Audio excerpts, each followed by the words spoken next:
Brace the rudders! Raise the sails! Raise the sails! Captain, an unidentified ship is approaching. Over. Roger. Wait, is that an enterprise sales solution? Reach sales professionals, not professional sailors. With LinkedIn ads, you can target the right people by industry, job title, and more. We'll even give you a $100 credit on your next campaign. Get started today at linkedin.com/results. Terms and conditions apply. Really proud of the leadership in this football team. Really a player-led group of guys. A lot of guys heavily invested, and feel like they have a lot to prove. And I'm really excited about watching them come together on both sides of the ball. That part has been really cool to see, and sometimes you got to nurture that more than others. And this has been a really natural, a group of guys that have come together. And so I think the people in the locker room matter, and I think we got a lot of great young men. They're excited about competing and give us an opportunity to have a great year. News team, assemble!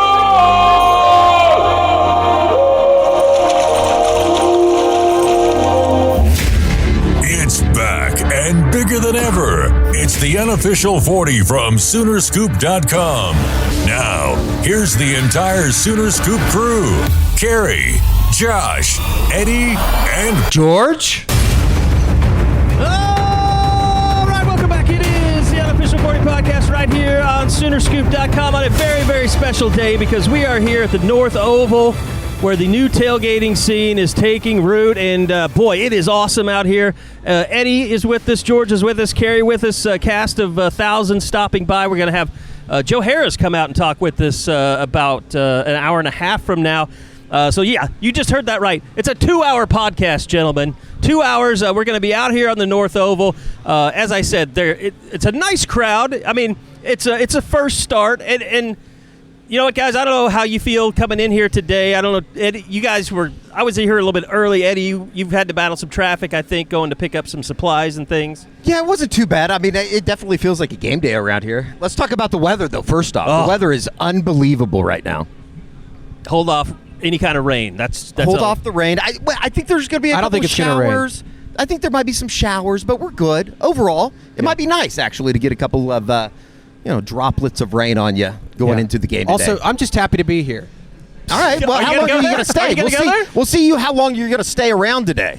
Oh, God. Anyway. It feels good, though. No, Football I'm glad on. to have you back on the Unofficial 40, George. Glad that you're here. I'm down to talk about whatever we want to today. Because we got 2 hours to kill. We got 2 hours to kill. Crappy football game on right now because Ohio State and Texas don't seem to have any offenses. Pretty good defense right now, it sounds like. Defensive lines. I think that we've kind of seen that over the, first handful of games here over the course of week 0 and week 1. It seems like the defensive line, offensive lines are very important. I think we saw that last night. I got to tell you, the vibes are good here. I mean, this thing is just going to keep growing and growing. Absolutely. You've got a great setup here. I mean, I think this is a good crowd. It's a good for a first effort. It's a really good crowd. I mean, I think this has the opportunity. And look, I was talking to Ikard this morning. I think he might try and drop by. He was like, "Oh, I wish it was a South Oval." And I was like, "Look, stop! Like, there's a plan in place." And I know we did the whole Lindsay Street, bit, and it was great and it was fun. And but I don't think Lindsay Street's going to work. We retired on the T-shirt, buddy. Though we did retire. On We're the retiring. T-shirt We're retiring from T-shirt making. No, we're not. Still We're not have that. some if anybody wants to get a medium. If anybody wants to come by the SoonerScoop office and pick up a small or medium tailgate on Lindsay Street, bring back Lindsay Street. If you are a fit man, we have shirts for you. Or just start doing cocaine and maybe you'll lose a bunch of weight. Can we say that here? Can we be like that? I just want to. Well, Joe Harroz isn't here I want to test the waters. We have to be authentic. I want to see some of these. There's a couple kids with headphones on. We should be good. I think maybe you need to place a call to intern Harry. Saw him this morning, by the way. You guys didn't quite make it in early enough to see Harry this morning. No, he was late up at the crack of dawn. No, not at all. He was up at the crack of dawn. It was like 9:30 last night or this morning. Did you have to take the dogs out this morning, George? You were extremely late as well. Yeah, late. I got here at 10:30. We took him out, and then Aaron and I went and got breakfast, and she's headed to the lake. she's going to the lake today with the dogs. So It is a big lake weekend. Yeah. It's the final lake weekend, right? Yeah, Labor Day weekend, yeah. It's a good weekend, though, to be able to just kind of kick your feet back up and watch a lot of football. This is awesome. Let me tell you kind of set the scene here, the setup. We were talking about how great a setup it is. They literally have a gigantic television with speakers that's playing the Texas and Ohio State game right now. And everybody, you can either take that in, and you can see that from all over the North Oval.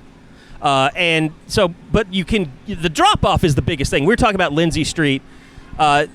South Oval, even, that's what I was telling Gabe. Like, the drop-off would be more difficult in the South Oval. This 100%. Is a nice, perfect circle. You can drive all the way through. And I was talking to the event organizers that are helping OU with this. They're very complimentary of how accommodating OU has been. I think President Harroz wants this to work, and we're going to talk with him a little bit later. But I think it's a good setup and a good idea. And even, like, if it just got humongous, you have the lawns over here in front of Stephenson? Is that what the next building over is? I'm not sure because this building's new. The recruitment building. George was giving me a little tour the other day. I don't think I realized that. This building on our right is the very first building in the school's history, I believe. The law building here. Yes. Monet? Yes. Monet Hall? I believe that is the first. Well, Dr. David Surratt was here earlier. Maybe he could have... was he over here earlier? Need him. Yeah, he came over to say hello. But I think it's great. This is a good spot because, like you said, the drop-off, there's a lot of space. It's free. It's like, free. This is not, like, I think people get confused. It's like, they have people helping the university and stuff, but it's not one of those tailgates where you have to pay to have somebody set. You can bring your own stuff. Yeah, and we saw a lot of that. I mean, I did ask the staff that was helping OU, and they said probably about 70% of people came in last night and dropped off their stuff. Good. They had more coming in this morning. But the Michigan game, like, you're going to want to get here on a Friday night. And 100%. What was it, 7 to 9 or 6 to 8? 6 to 8 that was the Friday night drop-off, and then this morning it opened at 7 a.m. So I would imagine, for next week with game day and stuff coming to town, they've already announced that. I would imagine that you're going to want to be in on the Friday. I liked South where they Oval. did the Tennessee thing last year. Yeah, it was great. I thought that was a great setup. Yeah. Well, when it was Notre Dame back in the early 2010s, they were over at the South Oval. Yeah. By the seed sower over there. I thought they were over by Were they closer to Lindsay Street? I thought they were over at by the Everest. Yeah, over area. on the east side of the stadium. Over on the track. I didn't go over there, so over on the track. Been the Tennessee setup, though, fooled. just on the other side of the Bazell, I thought was one of the better setups that they've had. I know that George and I walked over there on the Friday of before the game last year, and the scene and the I don't know, like the sights and sounds of Norman on Friday was awesome. I would expect that to be very comparable next week with Michigan coming to town. But by the way, I don't want to jinx anything, but someone who will be on that set next weekend here in Norman, tracking to be a family business guest this week. Scheduled? Could we say scheduled to be on the? They're the working family on business? the scheduling. He's a very busy man. He's He is a lot very of busy dogs, like George. He's the dog whisperer. So you just gave it away. They're gonna. I didn't say that. Don't say the name. I didn't say the name. Pat McAfee's kind of a dog, right?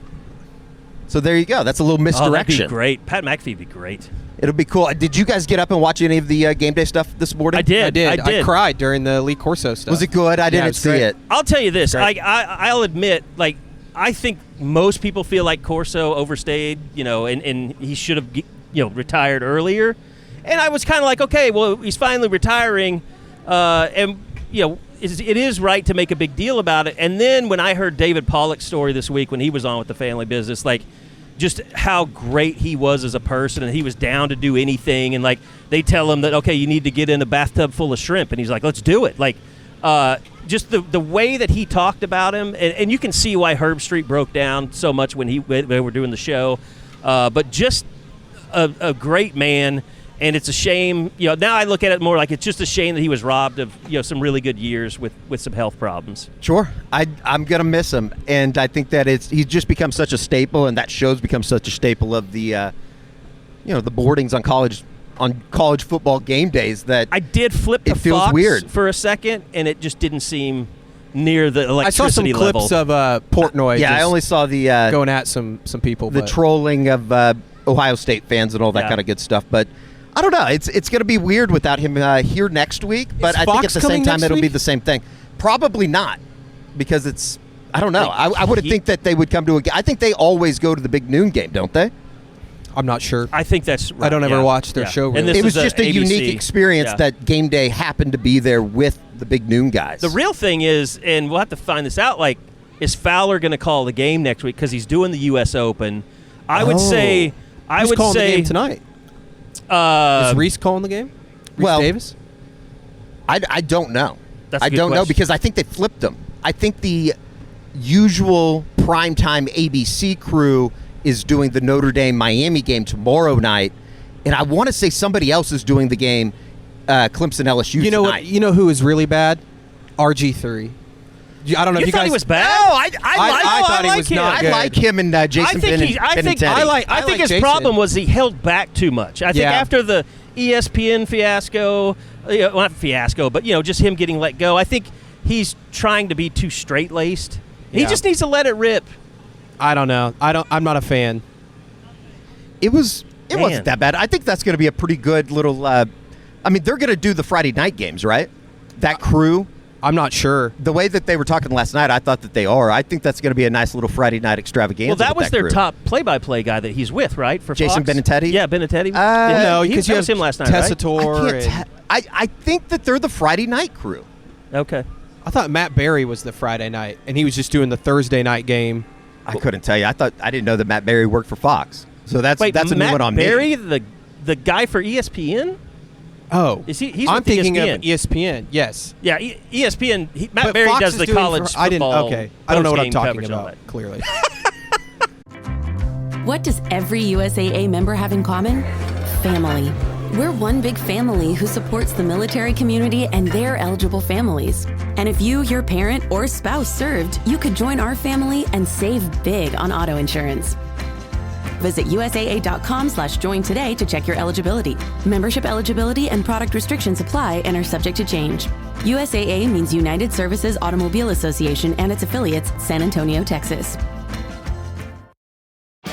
This episode is brought to you by Netflix. Becoming the most valuable sports franchise in the world doesn't happen without risk. A man who's willing to bet it all, and the players ready to make their own luck.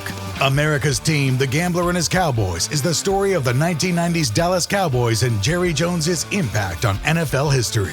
Featuring interviews with iconic 90s players and more. Watch America's Team, The Gambler and His Cowboys, streaming now only on Netflix. I just think Anyway, not the biggest, you I did forgot bring up- RG3. You just hate RG3. I think that I did. The hate has blinded How you. about the Heisman thing in the fourth quarter that they showed? The OU game that we were down at. Yeah. The RG3 Baylor my game. That God. was incredible But- seeing over at Floyd Casey. But was it RG3 that compared Jackson to Cam Newton last night? Yeah, I would say that's fair. Would you not? I called him White Jalen Hurts. 134 yards on the ground. Do we want to talk about the let's pump the Jackson brakes on Arnold experience Cam last Newton. night? I think it's mainly that he's just saying that he's a better runner than he is a thrower, which is Yeah. that was Alabama Jackson Arnold that we saw last night. Yeah, and my takeaway from it was Jackson still is struggling to pass the ball, but he is surrounded by a better offensive line, some wide receivers. There was a play last night. It was like 3rd and 8, and it was like they're going to have to throw the ball here. And Auburn's receiver, number 5, got physical, pushed the corner off of him, run a curl route, caught the ball at the sticks. It was like, you didn't have a guy that could do that. Great last throw year. and catch. And Yeah. I think more than anything, the one thing that I noticed, and I thought it was weird watching Jackson because we were at all the games last year, he just looked like he was like having fun again playing football. And I know that doesn't mean a whole lot in the grand scheme of things, but I do I'm happy for him. It's a fresh start, yeah. I do think, though, that there are going to be some things, and I was talking to some of my buddies last night that, I don't think that there's going to be a whole lot of teams that are going to be able to make him throw the ball until September 20th. Yeah. It's not a winning formula in the SEC, that style of offense. Well, without being able to make throws They on just third kicked long. Baylor's ass in the Yeah. trenches. By the That was way, the difference. Chris Fallon, Kirk Herbstreit will be on the call Saturday night in Clemson. And then the other team that's doing the Miami Notre Dame game on Sunday night is McDonough and Craig McElroy. Also, Baylor gave themselves no shot last night. They got their ass whooped. They made some terrible decisions The coaching-wise. 4th and goal early, some of the play calling at the goal line early. The midfield 4th down, they should have punted. The kick return for a touchdown. Late in the game, they stopped They stop Auburn, and they get the defensive holding call, which I never even saw a replay if it was a good call. There were some terrible calls in that game. They I mean, the just guy gave ripped the themselves guy's no helmet shot. off by the face mask, and they didn't call anything. Yeah. They, but, you get I mean, we've seen this before. We saw it at LSU last year. You let someone return a kickoff for a touchdown. Yeah. And you're in a close ball game, and it's almost impossible to win against a good team. And Auburn, to their credit, didn't make the big mistake, and they got lucky. Jackson had the turnover that was. Was that not some like Tennessee PTSD shit that you've ever seen? Yeah, it absolutely reminded me of Tennessee. They got lucky. It was a good win for Auburn. I mean, say that. He still played a really good game. I thought he did. I mean, I thought he played really well. He played winning football. Hugh Freeze, too. I mean, again, I said he had a better offensive line, better receivers than he did a year ago. Night and day different. But the coordinator, too, the play calling, they played to his strengths. Sure. Now, Auburn's secondary, they sucked. Yeah, they were not good. Baylor is a weird team. Dude, Trigg is better than anybody OU had last year. He still had some drops, though, that you're like, man. They got some incredible he's a good player on that team. 34 that looks like a defensive end. 6 was a good player, too. Cameron? The Cameron kid? Yes. He was a walk-on, Where'd I guess. that kid come from? He's like their form of Lee Morris almost. He's faster, but that was Baylor's going to win some games in the Big 12. I think the big takeaway right now is the Big 12. They had a rough night. Colorado didn't look good. Good win for Georgia Tech. Did you guys see the guy at the Vegas Sportsbook? Huh? What happened to him last night? He had Colorado +4, and after the Georgia Tech quarterback went on the game, Haynes King went on the game-winning touchdown run, he collapsed, had a heart attack. Like a true story. Is he okay? I have no idea. I have no idea. I do not know the end of that story. The guy was like, "This is a true story." I just saw the picture last night, and there was medical attention, but he had +4, and obviously it went over. He busted it. Bad loss. Yeah, it's just great to have especially football if he died. That's a bad loss. Last night was great just to watch some football and some teams that either you're going to play.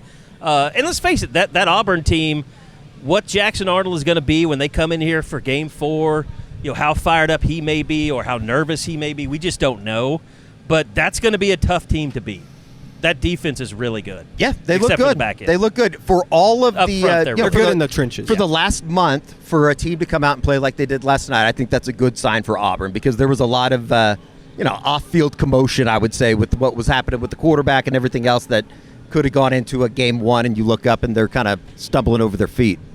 Now, I think what all OU fans were watching that game last night, it made you say, okay, what's John Mateer going to be like? Like, how much different is the OU offense going to look? Because I saw that offense a year ago, and it won some games, but not enough. Like, how different is this going to be? And I was talking to George, Eddie, before we started, and I was like, we were looking at audio that we had and things like that, and I was like, we've never really asked Ben Arbuckle that many questions about John Mateer.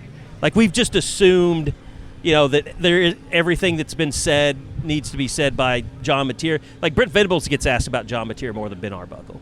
Yeah, I mean, I think that the times that we've talked to Ben, it's been one of those kind of covered all the bases, right? right? We've talked to him a lot. With John, but I think that there's a lot of things with Mateer and this offense that, in a way, I guess you're going to be able to learn tonight to see what it looks like, to see if they can go out and execute, have explosive plays. I see the hardest working man in the media over here. Willie. Our guy Willie. Shout out.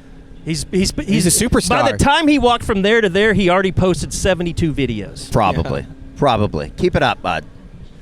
No, anyway, but I just think that we'll find out a lot. We'll find out not a lot, I guess. I mean, you hope that you don't find out a lot. Eddie, let me ask you this: what's a good day today for John Mateer? Like stat line wise, what do you walk away and say, man, he was impressive today? 21 of 26 for 280 and 4 touchdowns. And let me trivia question. Jackson Arnold has played in 18 career games. He has 3 games that he's passed over 200 yards. Can you tell me those 3 games? Arizona bowl game. Yep. That's his only 300-yard game. That's right, because they didn't have a 300-yard passer last year, which is interesting. Let's go. I would say that they were somewhat moderately at the beginning of the year last year. Maybe a Houston? No. Maybe a... Come on. Missouri? No. Fuck. What were they? South Carolina. Oh, great. Good. South Carolina. So a lot of scrub passing yards. Maine. in Maine. Well, that's not good. That's not great. I just kept watching the Auburn game last night and just thinking back to what the experience was with Jackson Arnold, and it's still confusing to me, but I think it does make a lot of sense when you remember how bad they were offensively, the wide receiver situation. I mean, it was over before it began. Here's how I look at it. Like, Joe John Finley deservedly gets a lot of criticism. The tight end room has been atrocious. But he knew what to do with Jackson Arnold. He knew that he was better for the offense running it than he was just throwing 30, 40 times a game. Sure. And so he's not as much people want to paint him that. He's not an idiot. Like, how is it that Hugh Freeze, had basically the same type of – and I'll say this. Well, they have better offensive line. He wasn't getting murdered the zone read second after stuff, he got the ball. Like, they never got that. Like, Seth Luttrell was supposed to be great at zone read offense, and it didn't look like that last year with Jackson Arnold. No, it didn't look anything like that. No. So where was that? Like, that brings you back to how bad the coaching must have been. But the offensive line was terrible. Yeah, that's true. Did you see the holes that Jackson was running through last night? I mean, the last touchdown. Does Baylor have linebackers? Yeah. Truly. Yeah, they could. There was a couple times they got bullied in that game. On both of the big runs that Jackson had last night. There was nobody in the middle of the field, and I'm not trying to take anything away from him. I thought it was pretty impressive. Yeah, he can still run the hell out of the football. He's a great athlete. Great athlete. Yeah. Great athlete. But all right, I hope Mateer throws for like 300 today. I think that'd be great. God, I think everyone needs that. They need to see 300 yards. They haven't had that since the Alamo Bowl. Like 300 in the first half, because I just don't know how much do you want John Mateer out there today. Obviously, you wanted to play through the first half, put up 35, 40 points, and call it a day. Everything else, though, I have no idea what to expect from an offense that has so many question marks going into the beginning of the season, but you still feel like you know what they're going to be. I'll tell you this. I kind of had this little panic this morning, like watching Jackson Arnold last night and just football games in general. Like, okay, you're hearing all this stuff about the offensive line, and we're going to get to that here in just a second, but like, what if this team does go out today and they just don't look great? Oh, no. That I don't want to. That hasn't. You're trying to do that on my radar. But you said it. It's the offensive line. It's the offensive line. And George, I'm concerned about just the health of this offensive line, and not even just the long-term health, but who's going to actually play on the offensive line in this game. I think don't expect Michael Fasusi, Derek Simmons, or Heath Ozida today. But next week, I think they'll be back. I don't know for sure, but. Yeah, I don't think those three are going to play today. I was told Fasusi will play against Michigan. Which will be interesting because that will be his first taste of Division I football on that day. I do think today it'll be Sexton, Eddie Pierre-Louis, Troy Everett, Fabechi Wiwu, and Logan Howland to start. All right, now we welcome in, ladies and gentlemen, the University of Oklahoma President Joe Harroz to the podcast. I'm sorry you're lowering yourselves to the standards of being on the Unofficial 40. You're tuned into Auto Intelligence, live from Auto Trader, where data, tools, and your preferences sync to make your car shopping smooth. They're searching inventory. Oh, yeah. They find what you need. They're gonna find it. You can make a budget for your wallet to help you succeed. Pricing's precise and true. So true. It's smarter car shopping. Ooh. Just for you. Oh, it's just for you. Ooh. Find your next ride at autotrader.com. Powered by Auto Intelligence. With a major selection of the looks your kiddos love, starting at just $4 in the Walmart app, a new school year means a stylish new them. Who knew? Find skater skirts and Crocs that say, I'm casual but cool. Sparkly sneakers that say, it's my classroom, you're just learning in it. And preppy polos that say, I'm the teacher's pet, even if they're mommy's menace at home. Find their favorite styles starting at just $4 in the app. The Walmart you thought you knew is now new. I am raising myself and just sitting outside of Evans Hall. We've got the pride of Putnam City North, Eddie, here. Thank you. Thank you. Absolutely. It's good to have some people from 122nd and Rockwell around these streets. I'm telling you. When you grow up in the rough streets like we did. I was going to say, I don't know how we made it where we are today. Exactly. Yeah. Well, I mean, it's, I think we have been not surprised, but certainly not disappointed by the turnout. This is something new. Can you tell us a little bit about the North Oval, how this all came together? Because I'm a proponent of this plan. I know that we did the Lindsay Street thing, and probably you didn't like us for a little bit, but it was a bid. It was just to sell T-shirts. I mean, but no, we're fully behind this. I mean, just seeing it, the drop off, the being able to come in the night before. Those were the things that you were never going to really be able to do on Lindsay Street. Yeah. So you guys have really found, to me, the perfect way to reboot tailgating at the campus of University of Oklahoma. Yeah, thanks. The first year in the SEC, having the chance to go around and see everything from the Grove across the whole way, it was clear that with the unbelievable tradition we had, we needed to create a new one around tailgating. And so this reboot to us is pretty exciting. I'm looking at it for the first time with you all. It's a great start, and hopefully this is a tradition that lasts a long time. Joe, how important was it when you guys made this move to this conference to up the game day atmosphere? Because we've heard that a lot. I mean, and you have so many big opponents coming into town now. How important was that when you guys made this transition? Yeah, going into it, everyone told us the same thing, and we felt it, which was it's going to be a bigger iterative change than we ever imagined, that whatever you think it is, it's going to be bigger. And so whether it's tailgating or any aspect of it, we said to ourselves, we got to raise the bar, right? It's time to, as my kids say, time to level up. Yeah. And hopefully this is what this is, but the goal was not just tailgating, but everything that we do. Okay, we just got a mini preview of what this place is going to be like in the future. Ohio State just intercepts Texas. You've got this great big TV screen, speakers for everybody to follow the game.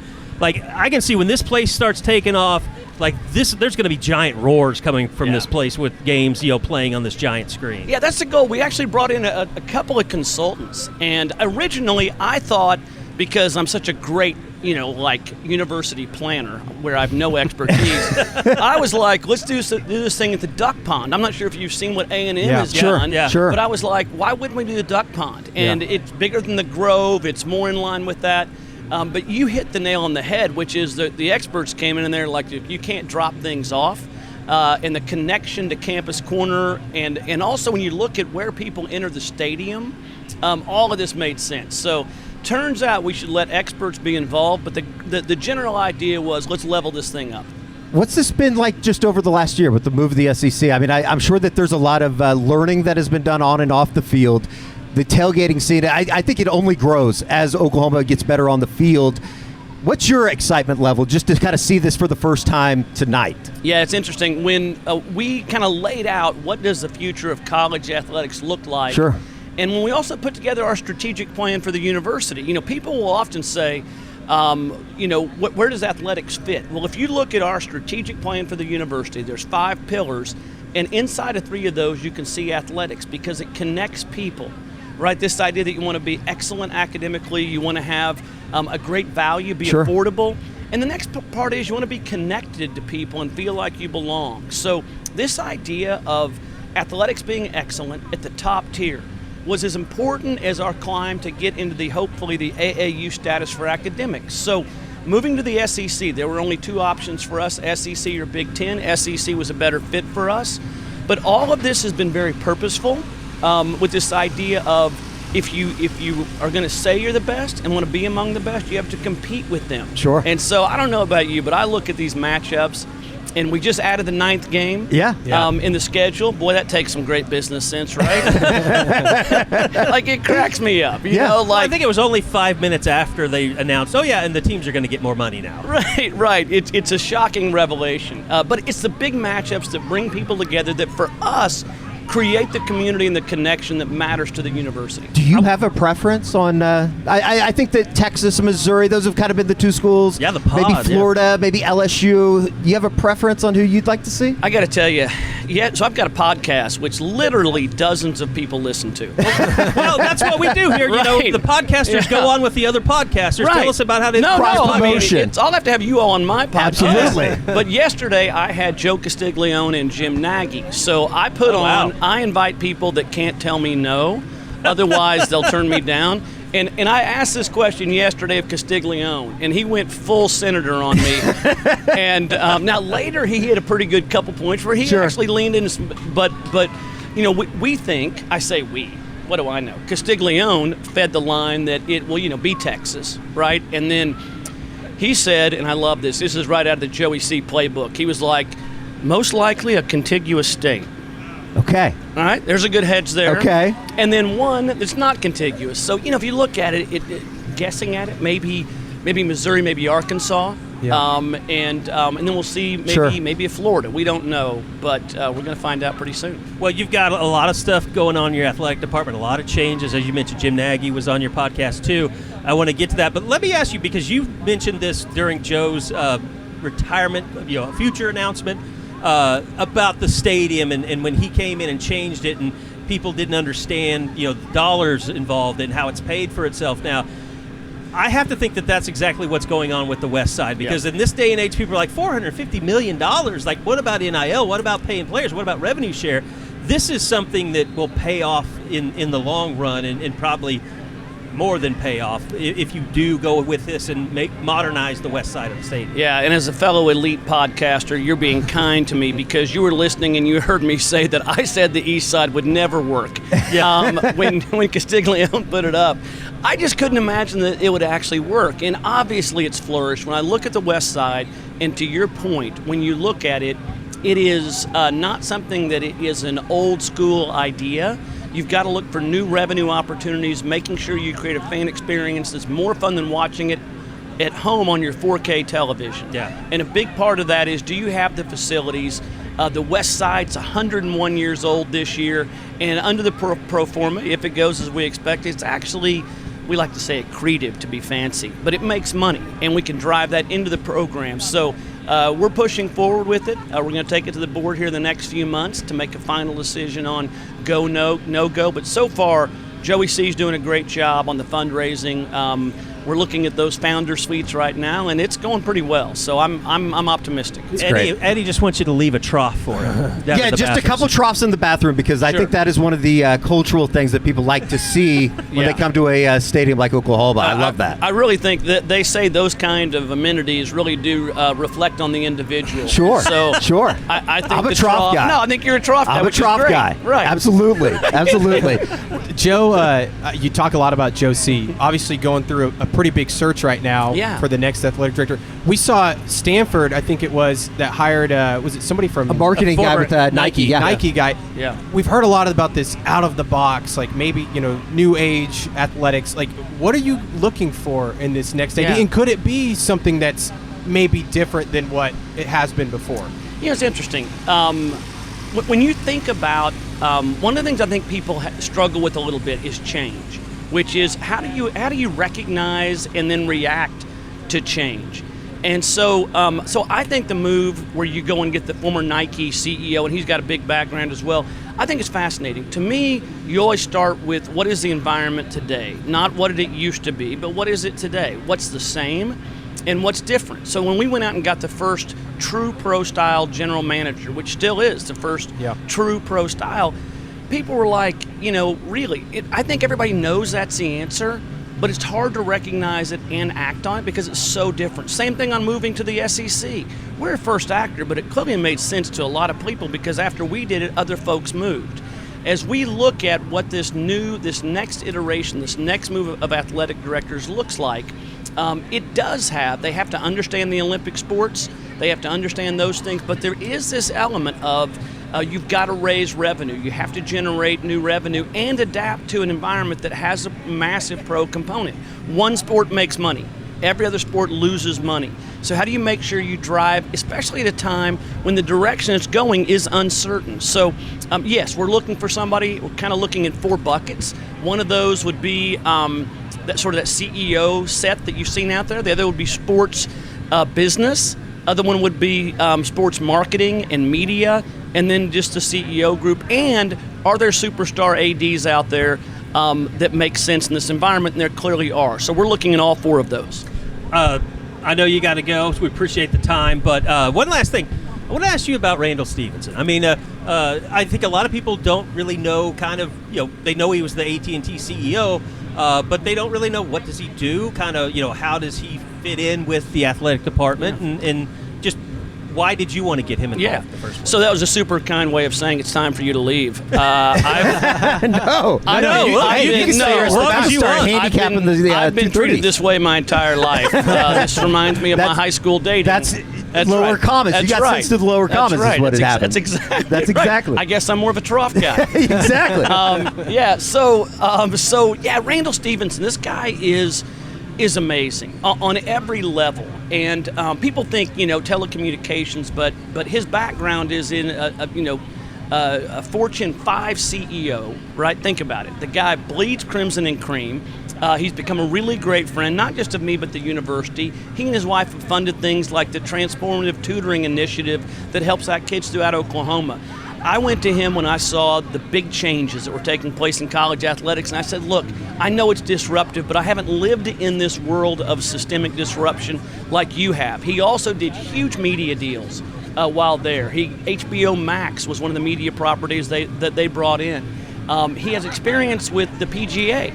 And if you look at all of professional sports right now, the only ones that are paying athletes that are professional that don't have a collective bargaining agreement, the PGA and college football. Mm-hmm. And he was on that board, and he's on the board of Walmart. He's lead director for Walmart. The guy's got amazing perspective, and having him advising Joe Castiglione and me, and having his insights and his ability to crystallize how do you identify it, how do you move on it, has been invaluable. And so he's filling a number of roles. I told him it would take a few hours a week. This is not a joke. He started in October. At one point, he called me about 5 weeks in and said, I'm spending more time doing this than I did as CEO of AT&T. The portal had just opened up, and it was chaos. Sure. So, the guy's put in like 15-hour days.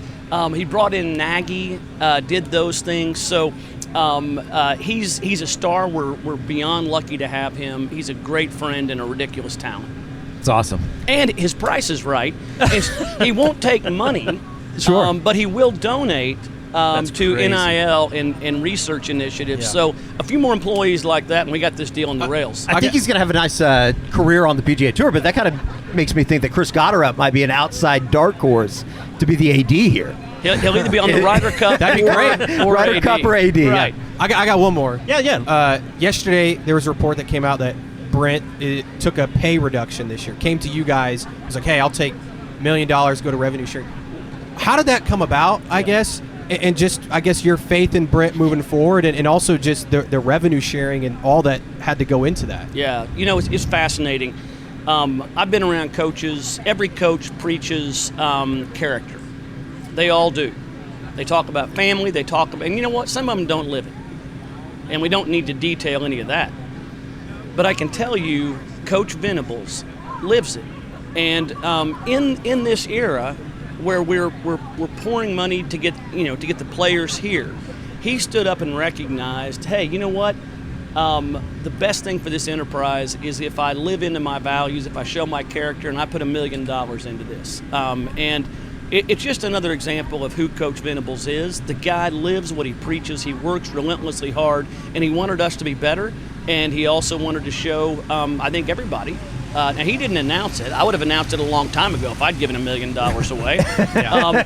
But he's just a high-character guy. It was the right thing for the program. On the field, the players we will have on the field this season, we wouldn't have a number of them but for Brent Venables doing what he did. Sure. Yeah. I want to mention the Conversations with the President podcast. You can find that on Apple, Spotify. Go to ou.eu. It's up there. So people that want to get more insight into what's going on at the university, you should definitely check out your podcast. We're definitely going to be checking out the Joe Castiglione and Jim Nagy one. You got a absolutely score prediction today?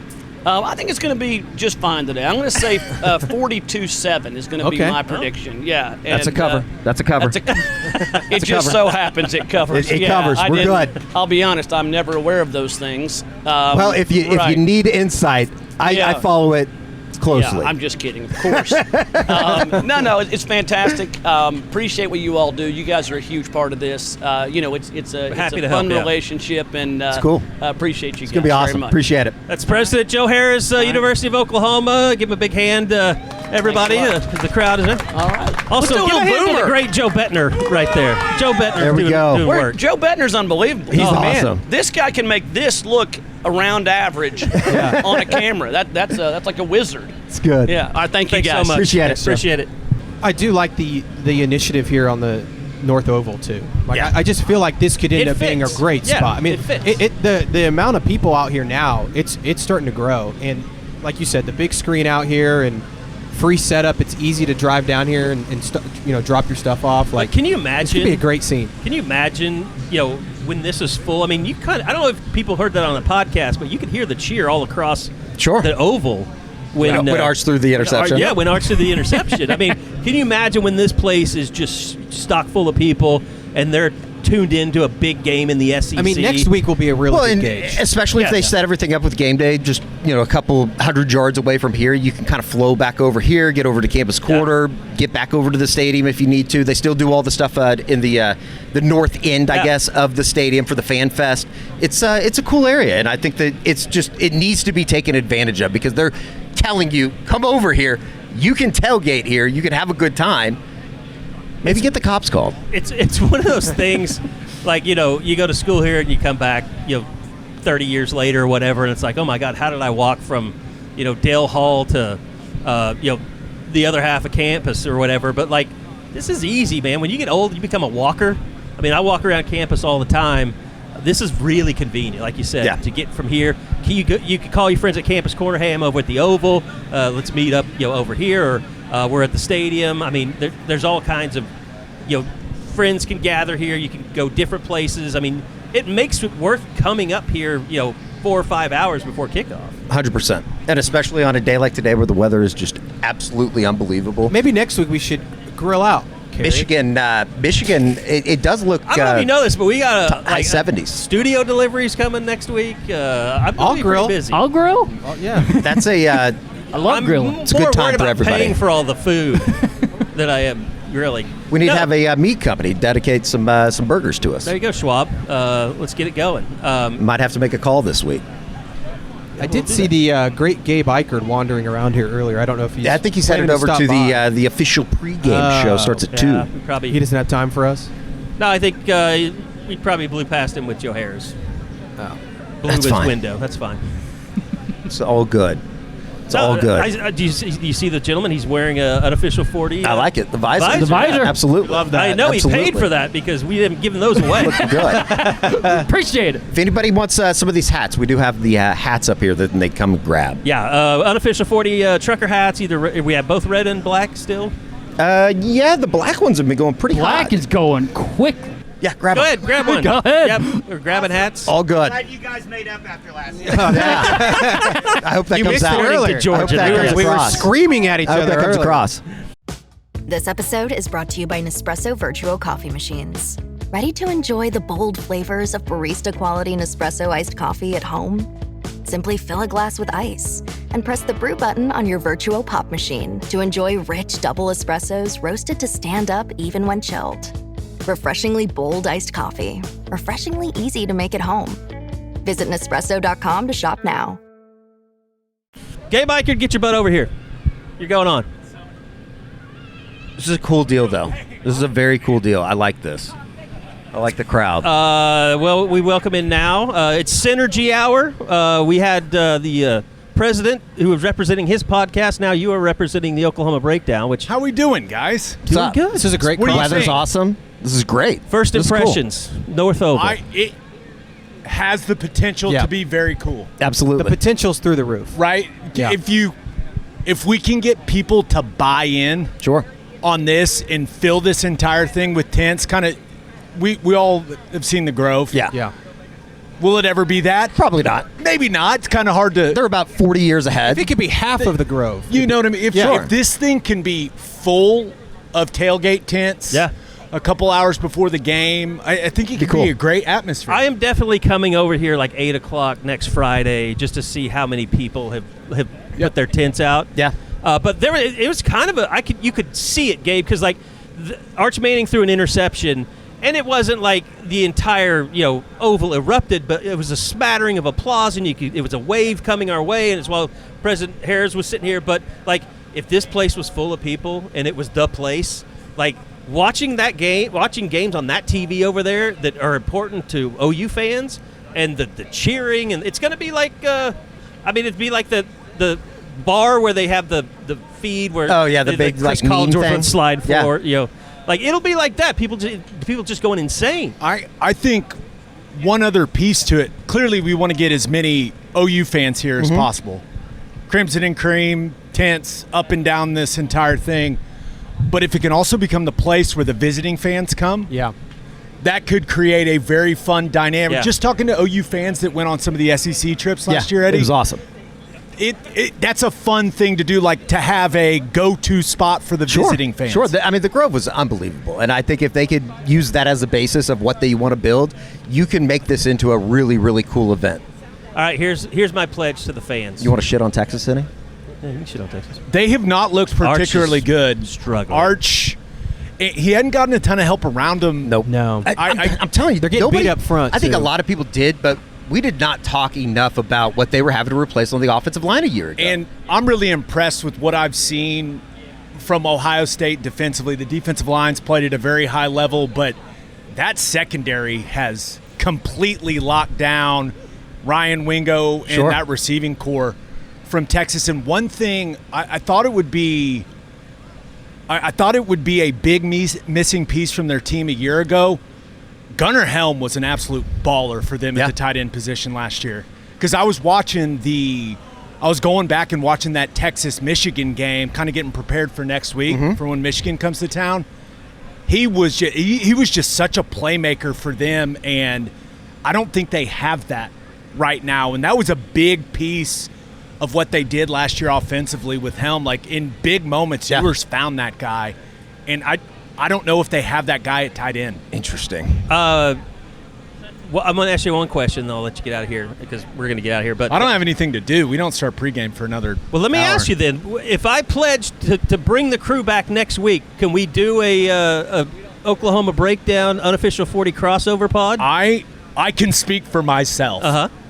I can do that for you. That'd be Teddy, awesome. That'd getting be awesome. Teddy to do anything is... Do we have to bribe him? You realize I text him like 20 minutes before we start, and I'm like, hey, we're starting in 20 minutes. And he's like, okay, sounds good. I like that. That's about all the preparation. He's in the film room. He's one of those guys. Tell him we have golf carts to take him anywhere he wants to go. He doesn't like take his phone places. God, I wish I could do that. He just like, It's amazing. I'm convinced that if he didn't have so many things tied to having to be part of civilization, he would just live off the grid. That's awesome. Like he has to work. Maybe and make money. just move back to Fort Gibson and start recruiting Cooper Hackett. But I will text him about something pod related and not hear from him for like 12 hours. Yeah. So that sounds about right, though. Good luck getting Teddy here. I will be down here early. I'm not going to fight the traffic that's going to come with that Michigan game. I'm getting down early. I'll probably watch the 11 a.m. games down here. What's just in terms of like overall offensive line play? What is like without like being too critical, what is like the baseline? I want to see this today from this group. Well, first and foremost, and I'm not going to try to make it sound like Illinois State's got really good personnel. Yeah, sure. But they've got a defensive-minded head coach who has been coaching for a long, long time and knows a lot of defense. And they do a lot on defense. And one of the reasons I like this as the opener is they're versatile in their fronts. They've got really good pressure packages that challenge the communication of the offensive line each and every snap. Like they'll bounce back and forth between being a nickel 4-2-5 team and then jump in like a 3-4 defense or a 4-man front with odd spacing. So they do a lot. They pressure a ton. They are going to bring the heat. I watched their opener against Iowa last year, and 10 of their first 30 snaps of that game defensively. They're bringing it. No, they blitzed a safety. They blitzed like 60% of the time overall. It was like 6-0 at halftime, I think. It was 6-0, and the argument could be made that it should have been 0-0 at halftime. I like that. I think the Sooners are going to move the football today. I think John Mateer is going to put on a show for the fan base. But offensive line-wise, I'm going to try not to be too overly critical of what I see because I don't think they're going to have all their guys. Yeah. He'll just do that through the text. Gabe, what is your biggest concern with this offensive line? Because it feels like we just don't know a lot. It's got to be tackle. Yeah, I think they have guys that are really, really talented. I think they have guys that have experience. They don't have any guys that are really, really talented and have experience at the tackle position. Derek Simmons is a talented guy, but he has zero experience at this level. I mean, Jacob Sexton is an experienced guy who I'm still waiting to see him play to what I think he's capable of playing. And then Fasusi, I mean, my goodness, you can't have more talent than that kid's got. But he hasn't played a down of college football, and I don't think he's playing a down of college football today. His first down's going to probably be against Michigan? Let me tell you, man, they got a DN. They got 2 DNs. Good luck. That I think his name is TJ Guy. He wore 42 last year. He's going to wear a different number this year for Michigan, who's a solid player. But they got a kid named Derek Moore, 6'3", 260. Remember his number name 8. From recruiting. He may be the most physical defensive end we've seen in the last couple of years. Damn. Better than those South Carolina guys? He's not as talented as Dylan Stewart. He doesn't frighten you when you turn on the tape where you go, this guy is going to sack the quarterback. Oh, my gosh. He's more of like a Kennard. Yeah. Where he's just a ton of power. He goes speed to power and puts tackle after tackle after tackle in the quarterback's lap, and you're just like, as you would expect. The bottom line is next week there's a bunch of NFL players coming to play on Owen Field for Michigan. They got a lot of guys that are going to play in the league, especially on the line of scrimmage, and that's what they've been really good at. I think the argument can be made. Now, they've lost a ton of draft picks over the last 2 seasons, but the argument can be made that they've developed at the line of scrimmage better than anyone in the country, especially when you look at the recruiting rankings. Probably good Mason Graham's not going to be a part of that traveling party next week. It's so funny you said that. I started about the middle of the week really diving into them, and I think it took me about 10 snaps into the Ohio State game last year. He's a monster. Where I just text Ted and I go, I am so glad these defensive tackles are gone. He's a monster. They've got good guys stepping in that played a lot of snaps for him last year. That I think are going to be their starters this year. They've got a transfer at nose tackle. We'll see what he looks like today. But their defensive tackles, they're not going to be they're not top 10 guys. Yeah. Like Graham. I mean, they had those 2 dudes. Ooh, I'm glad we're getting them this year from an offensive line perspective, if that makes sense. All right, I think we're going to about wrap it up there. But I've taken over your pod, Murdoch. Deal with it. That's fine. This is great. People love you, guys. This is an awesome setup. We'll go live. It feels amazing out here. Absolutely. This is the best weather for a season opener I can ever remember. Yeah, because it's always like 95 degrees and you're just sweating the entire time. It's awesome. You're wearing long sleeves, Gabe. I was told it's supposed to cool down. Cool. I didn't want to bring multiple shirts. It's not going to be gray, but it's going to be gray. With the current humidity, gray maybe was a poor choice. Yeah, we can sweat through that. It's okay. First game. I got to know, what was the excitement level for Cam and Eli this morning? Oh, man. We had so Eli calls it the OU song. It's Seven Nation Army. I like that. By the White Stripes. I had to play it 10 times this morning. Yeah, absolutely. And he gets after it. Cam is fired up. They got new game day shoes. Hell yeah. My wife, who has been known to be a little extra at times when it comes to thoughtfulness. Yeah. It's a great characteristic to have. She the night before every opener each season, she decorates our dining table. I like that. She gets them a new OU football. She gets them new OU toys, and most importantly, new game day Jordans. Absolutely. So they got like the team. They got their new game day Jordans this morning. That's beautiful. And they were pretty fired up about it. But they'll be here. They'll be ready to rock and roll. Do you have any preference on the fourth quarter song this year? What do we? Oh my God! Do we have any intel? Did you guys ask controversial? I don't know. I'm guessing it's the same as last year, but I don't know. I personally, and I know that the circumstances and how the Alabama game unfolded last season led to the song that was being played. But I think the people voted pretty unanimously with their voices that that's the song they want. I think that song hits a little bit better when you're not down by 20 against South Carolina. Yeah, it was tough to come up with a fourth quarter song based on last year. That's true. I would just play Seven Nation Army. Everybody in the crowd knows. It's got a 100% hit rate. I know my 2-year-old be going nuts. We had a massive thread on it this week, and I think the real answer is it somehow has to originate organically. I mean, that's what happened at Florida. I think, Alabama's is really cool when they do it, the Dixieland Delight. I know if a Kings of Leon song fit well, you would have already figured it out. Yeah. I know you've spent time on that. I mean, I could figure it out easily, but it doesn't mean people are going to get behind it or know exactly what it is. I mean, Sex on Fire is not going to work as a fourth quarter song. You got some 6-year-old, 7-year-old, 8-year-olds in the crowd going to learn something. Yeah, I think it's a learning moment for everybody here during week one. That's what football's about. Exactly. Developing young people. I am definitely willing to volunteer to take the heat and just say this is Carey's fourth quarter song for this game. Are we going to keep doing this? Because I have nothing to do for an hour. No, we got starting to rain a little bit. Going. Okay, yeah. I just wanted We've been here for 2 hours. So. I listen to every Unofficial 40. When I walk my dogs, pop the headphones in. I just want to make sure. And I'll let you answer, Eddie. Is everything okay with these two? I think so.